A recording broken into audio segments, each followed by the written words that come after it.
Marcy, welcome, welcome, welcome. I'm so glad that we're finally able to do our interview together. Marcy VanDenBurg, she is a Zija distributor. She's also an expert on essential oils in my eyes, and she just knows a lot about the products to incorporate natural into your body and into your life, whether it's cooking, in your home, in your body, on your skin, whatever it is, it's essential oils or Zija. She just has a wealth of knowledge. But today we're going to focus on essential oils. So briefly, Marcy, we are seeing now in the marketplace where we are being inundated about essential oils. You know, I can go to my local grocery store and I can see them on the shelves. So can you kind of help us to know, first of all, what is essential oils? Can you kind of give us a little bit description on that? Sure. Thanks for having me on. You're welcome. By the way, great to be on your channel, which I love.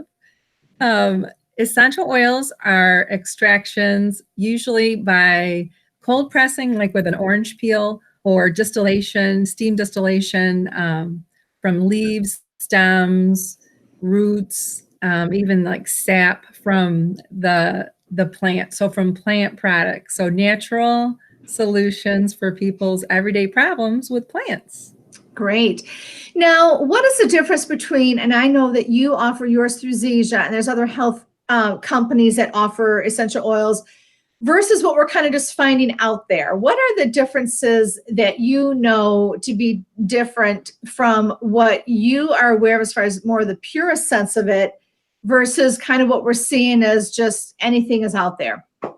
Yes, that's a great question because, yeah, why would you not want to buy some thing that costs $5 at, you know, a big box store if you think it's as good as something else that might cost $25, say for peppermint. But it's very important to know your company, and a good company like my company has information on the website of where the plants are sourced that we make our essential oils from. We have a 5-digit batch code on the bottom of each essential oil bottle that we put into, you can put into zijadifference.com. You can see oil from that same batch as my bottle that has the number on it. You can see where that's the oil from that batch permeating a cell and being cell active. And then the testing that went into that batch so that it compares to oils that are being used in clinical trials and in hospitals. And so our essential oils are called clinical grade because there is that clinical part to it. And it's got a lot of background, a lot of scientific background on it. So just know this, when you see it's something could say 100% pure and it's just they're getting around it. Can't remember exactly what the words are to say, but when it says 100% pure for $5, it probably isn't. It's probably got a lot of other materials in there that we don't want on our bodies, especially concentrated down on like they would be in an essential oil. So Marcy, how did you get started with this? I know you've always been a health fitness person. You know, you've shown me that through your lifestyle, and I really respect that. And then just through being a distributor of Zija, you know, you've been incorporating more and more of another element of health into your toolbox, so to speak. So how did you get started on essential oils? Yeah, so I had kind of heard of them, but I didn't really know anything. And it was Zija. I'd been with Zija for about 3 years, and they said we're going to have a new product, and it turned out it was essential oils.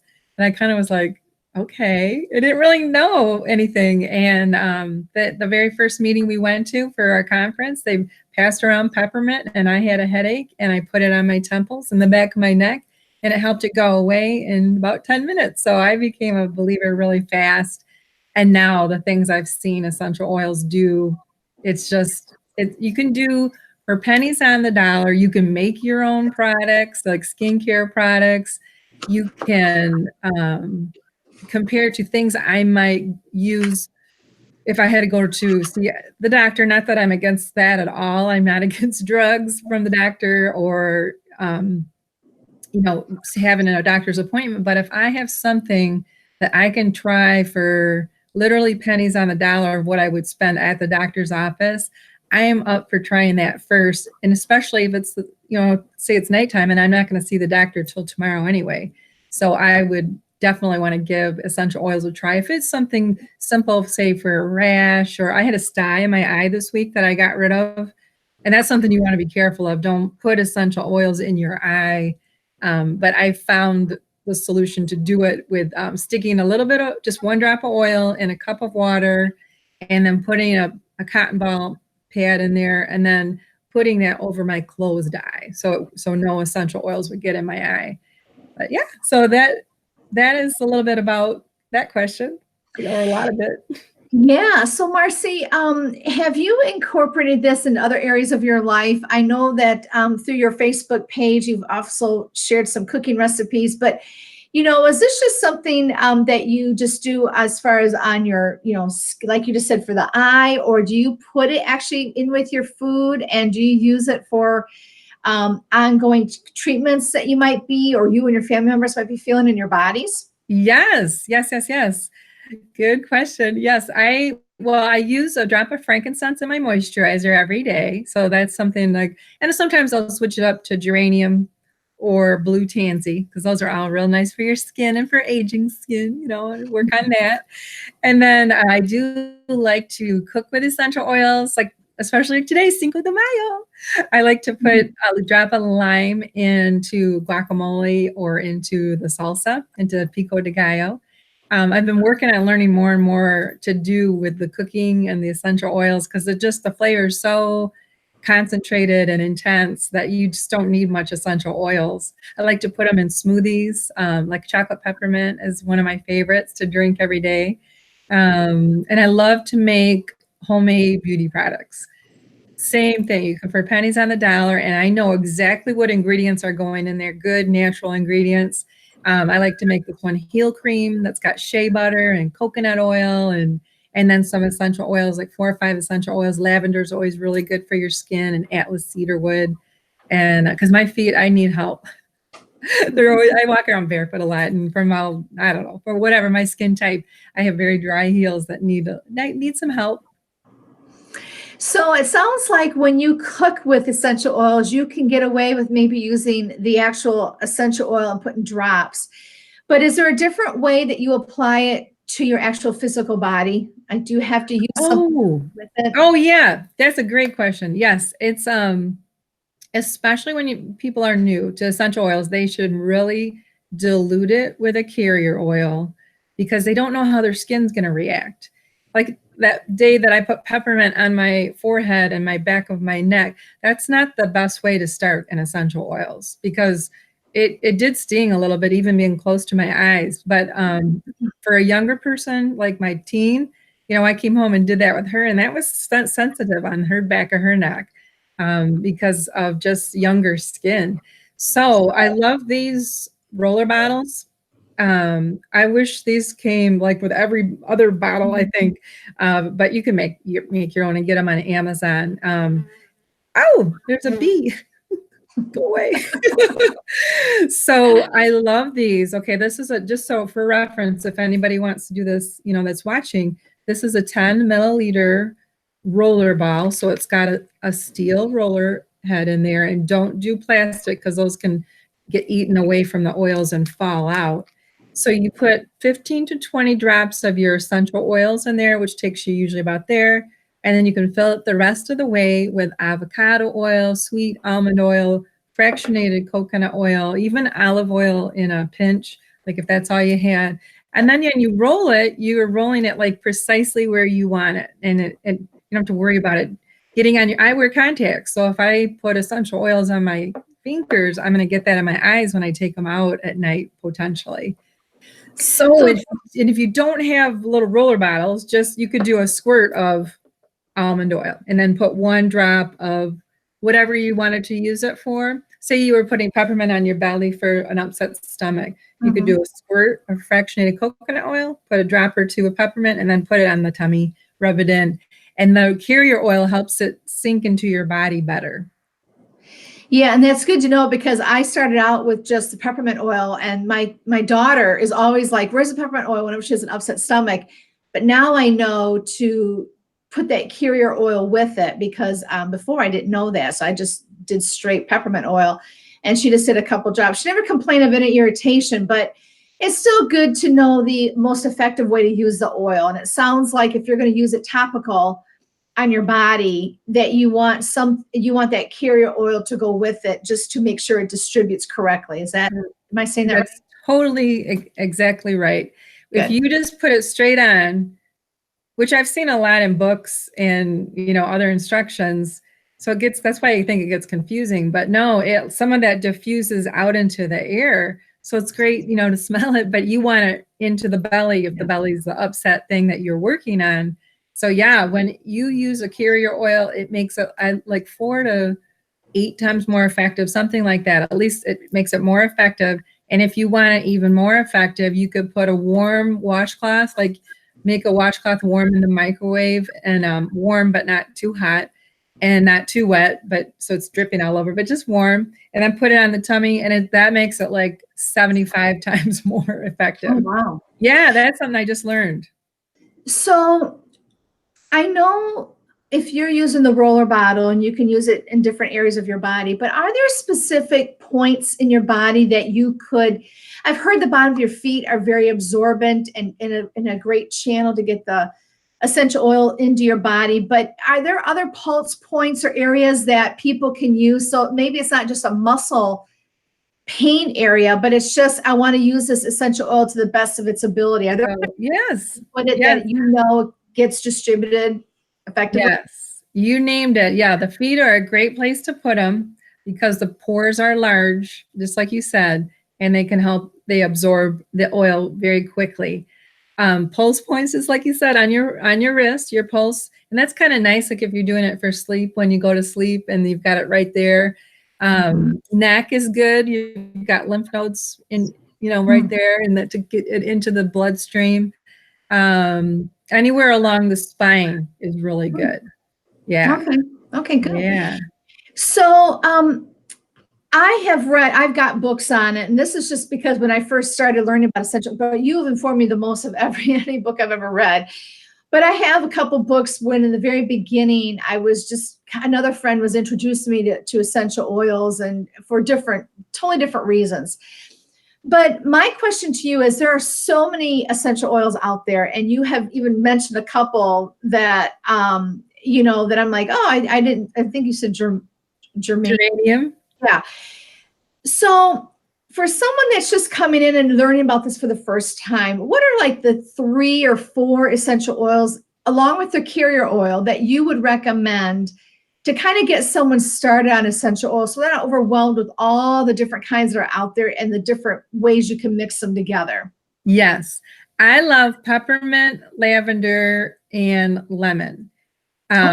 To be the first 3. They say lavender is the Swiss Army knife of essential oils because it does so many things. Lavender can help calm you, help you with sleep. It's great for your skin. If somebody gets bit by a bug or a bee, stung by a bee, it's great to put on that. It's very gentle. You can, with it very diluted, you can use it on younger people. All the way down to some use it even on like 6-month-old babies. So lavender is probably number 1. If you had to pick one, potentially lavender. Number 2, peppermint, because it does so many things as well. But you don't want to use that on kids like say 10 or under because it can interfere with the respiratory if it was a giant amount.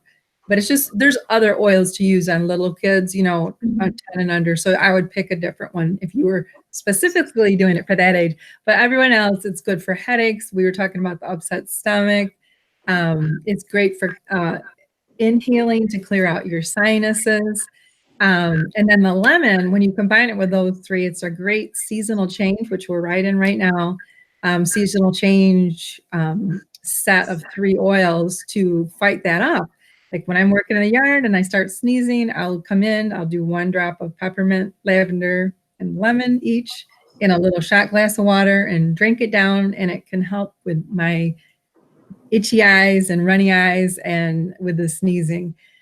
Lemon can be used, as well as peppermint and lavender in cleaning recipes. So that's the way a lot of people like to get started, is with cleaning recipes. You can put the lemon in your water, and it's good for cleansing your innards, inside. And it's good for your immune system and for the lymph drainage. All the citrus ones are. If they didn't want one of those three that I mentioned, because some people hate lavender, they usually either love it or hate it. There's some that are like, I can't stand lavender. Well, they don't have to, don't pick lavender then. Tea tree is another good one. That is a great antiseptic. Almost all of them are antiseptics, but that's like number one to fight germs is tea tree. I've used it when I've had a sore throat. I put a drop here and then you lick it, and it's really helped to get rid of the germs in my throat and kind of numb the throat and help me with the sore throat. And tea tree is good for cleaning recipes as well too. And it can be as simple as taking a spray bottle, putting in water, we could get you the ratios, but say for 8 ounces of water, probably 10 to 15, maybe 20 drops of essential oil, and shake it and spray it. And then you're using something natural on your surfaces instead of all those chemicals. Back when my kids were smaller, when I was, again, being introduced, I probably didn't do it correctly, but I remember putting peppermint in water in a spray bottle. And I would spray the kids' bedding because it would, any bacteria type of thing. And whenever we would travel, I would spray the hotel. Oh, that's smart. The beds and the room with this peppermint spray, because I just knew that it kind of combated any type of unhealthy germs or whatever that were out there. That was smart. Right. But it was like, I just would spray the room with it, That's really good. And spiders hate peppermint. So if there's any spiders crawling around, that might keep them away, and other bugs. I probably did it for that reason and didn't even know it. But yeah, I just remember my son going, Mom, my bed's a little wet. The sheets. A little minty. So listen, I want to wrap up with one last thing that you are promoting that I think is like the greatest thing that's probably going to hit the market with in the health industry, and is through your Zija. But is it the CBD patch? Yes, I got a little bottle backs right here. Okay. Yeah, it's You got so it would right you there. mind just sharing? It's a patch, and I'm going to put all your contact information when we get done down in the description, so people can know a little bit more about this. But this is a really unique way. When you think of patches, the first thing you think of is if someone's trying to stop smoking, you put a patch on. And now you're hearing about certain treatments for cancer that they're putting patches on people, so they have to keep going back to the doctor. So people are utilizing the patch for distribution of whether it's meds or whatever. And Zija is used as a distribution for something on the healthy side that is bringing not only current health into your body, but possibly long term. So can you just share a little bit more about that? Yes, this is kind of like, to me, like the essential oils, where at first I was like, "Ooh, what's going on? We're getting into what?" And that's only because I was uninformed. I had heard of CBD, but I thought, well, good for you. I'm glad it's working, but I'm scared for you because I don't know if it's legal.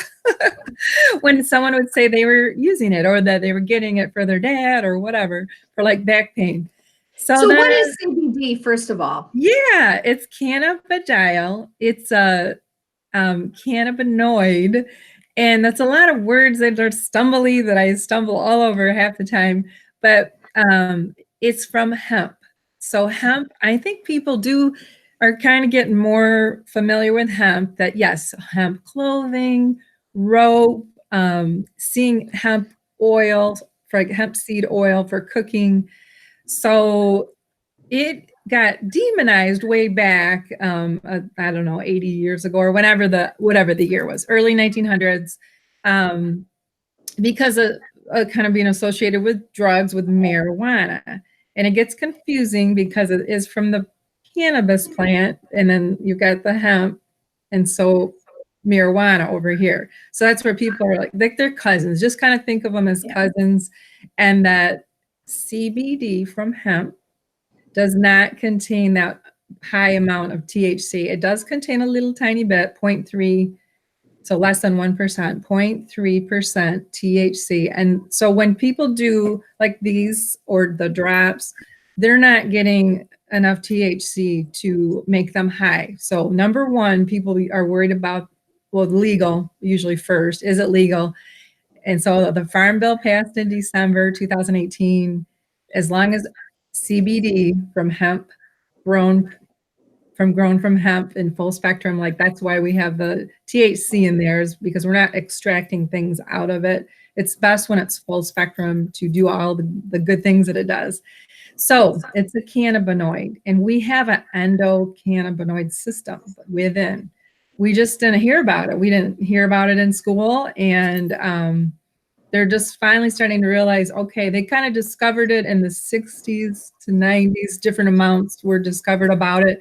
And now people are really more alert to it, that this endocannabinoid system, if we feed it like the cannabinoids, and there's other things you can get cannabinoids from, then you're going to make it turn on, and then you're going to make your other systems work better, like your nervous system, cardiovascular, respiratory, all the 11 systems, that we read about when you had to do your biology in school. Or so we're just getting fantastic stories coming back in of people, with back pain, and it's hurt for 15 years, and the squares are helping relieve the back pain, help with sleep. And that one, I see it takes a few more days than maybe the pain. The pain can take people a few patches too. And with mood improvement and mood and like battling the blues. But the pain part is, well, they're all good, but I really get excited when I hear, because I think about somebody in pain and that they're dealing with that every day, and to have relief from the pain is just really exciting. And Marcy, I'm just going to show the patch because it literally is a patch. Yeah. And it comes on a strip, and you just put it on the body. Now, did I read the directions correctly where you want to put an essential oil or something on your body and then put the patch on?